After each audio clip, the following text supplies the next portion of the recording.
আজকে ভিডিওটা সকাল থেকে শুরু করে দিলাম, যেহেতু অনেক দিন পর একটা বড় ভিডিও দেবো।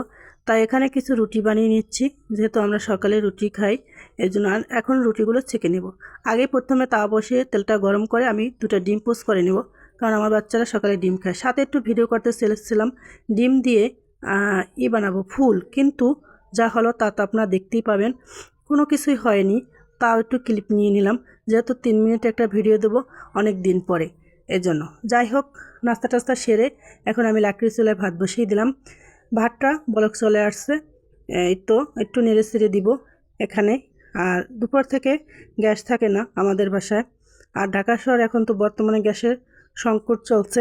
যাই হোক, এখানে ভাতটা নেড়ে চেড়ে দিয়ে আমি যে দুপুরে তরকারি রান্না করব ওগুলো গুছিয়ে নেব। এই যে আমার ভাতটা কিন্তু কিছুক্ষণ পরে এসে দেখলাম যে আমার ভাতটা হয়ে গিয়েছে। এখন আমি ভাতটা নামিয়ে নিব, তারপরে আমি এখানে তরকারিটা বসিয়ে দেবো। যে আলহামদুলিল্লাহ ভাতটা হয়ে গিয়েছে। ভাতটা নামিয়ে আমি এখন একটা কড়াই বসিয়ে তাতে মুরগিগুলো ভেজে নিচ্ছি। সবগুলো ভিডিও দেওয়া যায় না, তাহলে আর কি বড় হয়ে যায় ভিডিওটা, এই জন্য কেটে কেটে অল্প কিছু ভিডিও দিলাম। যাই হোক, এখানে মুরগিগুলো ভেজে নিচ্ছি সুন্দর করে।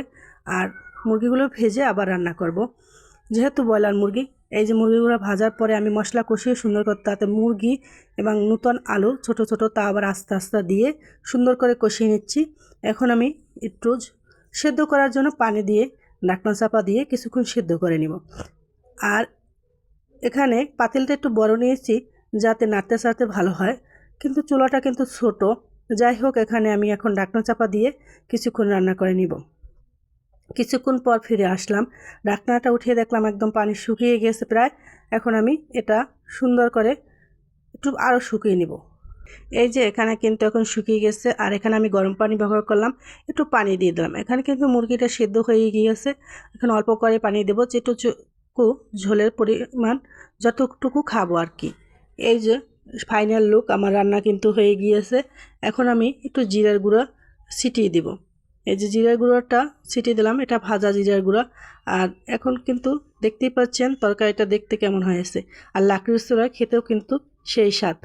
এখন আমি দুপুর তো তাই ভাত নিয়ে চলে আসলাম। এই যে এখানে ভাত দিয়ে দিলাম আগে, এটা আমার ছেলের জন্য। তারপরে আমি এখানে তরকারিটা উঠিয়ে দিব। এই যে তরকারিটা উঠিয়ে দিচ্ছি।